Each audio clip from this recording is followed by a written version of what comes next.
Hello and welcome to part 2 of our little trip round Oman. We are currently in the city of Nizwa, which was the ancient capital of Oman and is regarded as having a deep connection to the root of Islam. Consequently, it has a number of mosques, although as non-Muslims we're not able to go to any of them. So here we are, Nizwa Souk. This looks really interesting.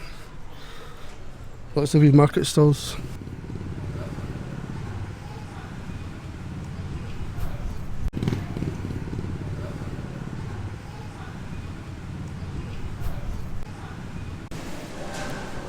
This is the sweet souk. In fact, no, this is the fruit and vegetable souk. Oh well.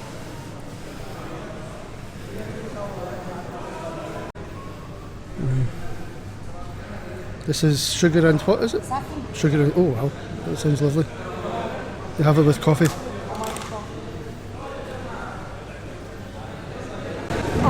Yeah.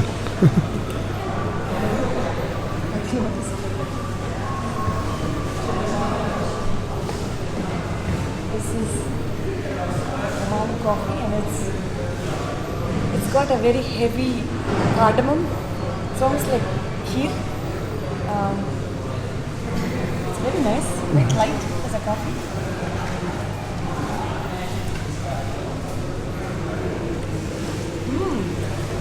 Nice.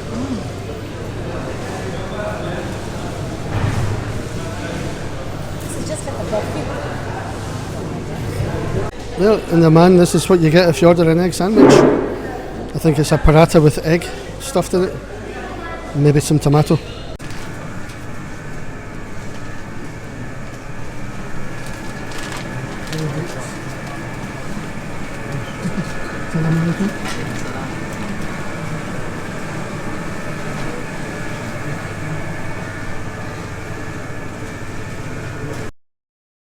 Next up, we hired a local Omani guide with an electric buggy to show us around Nizwa.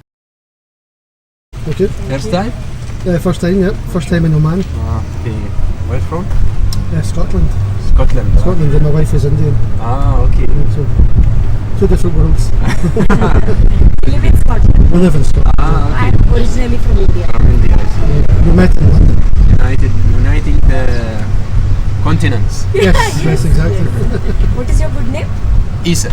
Isa. Isa, yes. Isa, okay. Are you from Nizwa? Yes, from Nizwa. A local. Very beautiful place. Yes, Thank it you is. very much. Glad we came. And you are lucky today, very good weather. Yeah. Yeah. To us at least. I don't know in Yeah, Scotland. Oh, it's raining. Constant rain, yeah. Nizwa is actually 4,500 years old. This Yeah. is the first, the occupation people came here. So when they came, people, the first things Omani doing here in Oman when they staying at a place is digging the land looking for the water because of the lack of water. So they invented what we call the falaj, which is the water irrigation system channels. We will pass through one of the falages here. I'll tell you some information about it. Now we are starting the Friday prayer.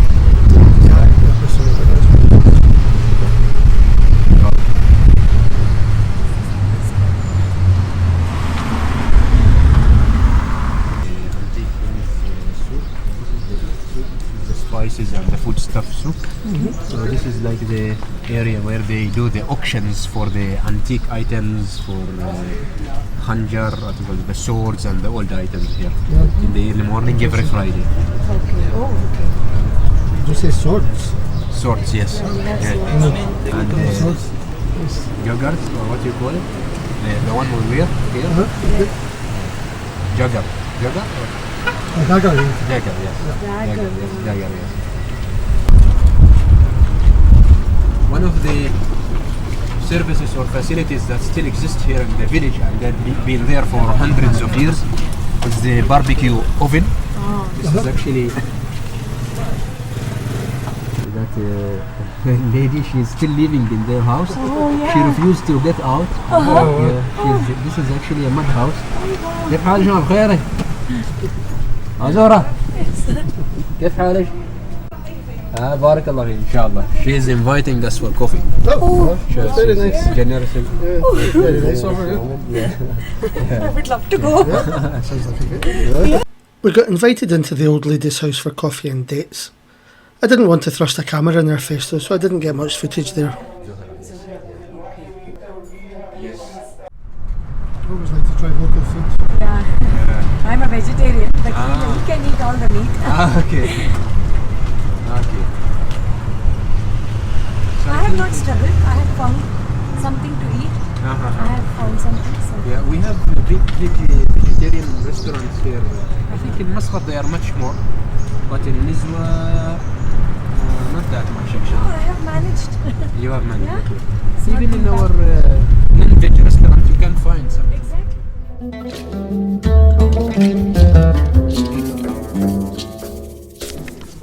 So here we are inside Nisba Fort.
And that was the end of our stay in Nizwa.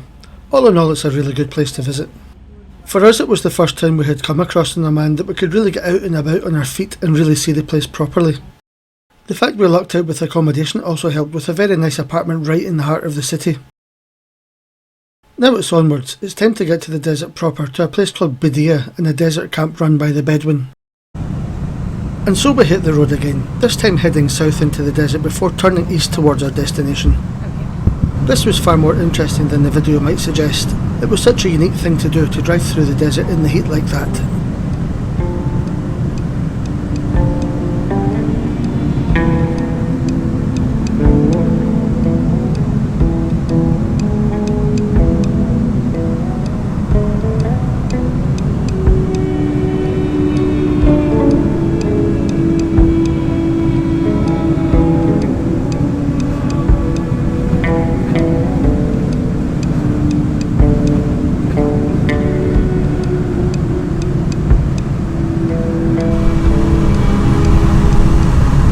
That in the middle of the desert there's nothing, but you'll occasionally see a mosque and a very beautiful dome.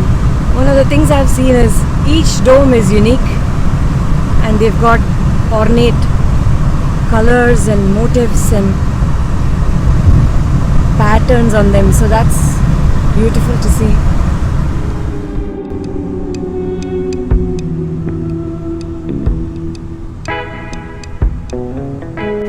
There we are. Desert stop in the middle of nowhere, as you can see.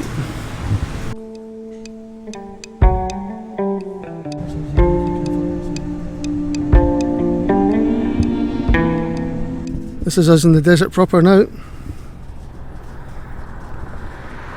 And it's hot.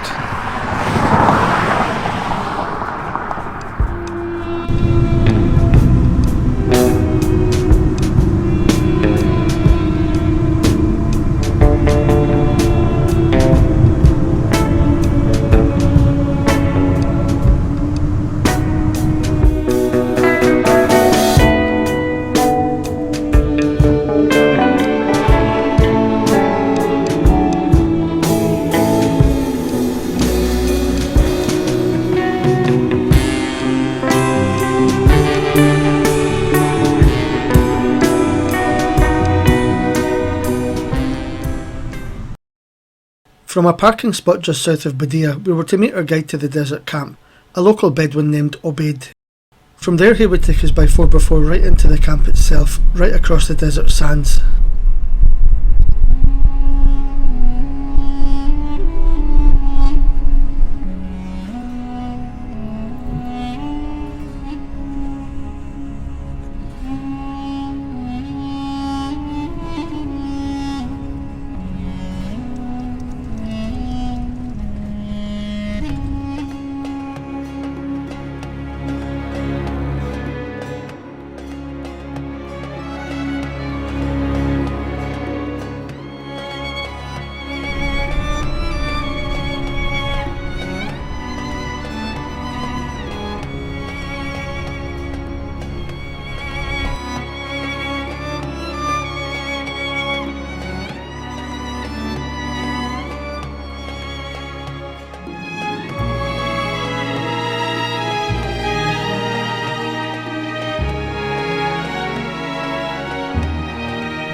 The camp had some activities lined up for the evening, like trying on traditional dress and doing some traditional dancing. I have to admit, I expected it all to be a bit contrived, like arriving in Hawaii on a cruise and the staff all dressing up in hula outfits and putting on so-called authentic local entertainment. But these were genuine Bedouin people, and the entertainment all blended in well and was very genuine. The entire camp ended up getting involved. Sadly, we don't have much footage of the evening, just this one photo which will skim by very quickly. The evening ended with a sit by the campfire where Obaid told us about his growing up in the desert, and rattlesnakes. We're on the move again, this time to Sur by the coast, where we'll be staying in a nearby resort for a couple of days. It's these mountains we saw in the distance. Yep. It's them. Oh, wow. The road really is tilting onto one side. Wow, it's nice.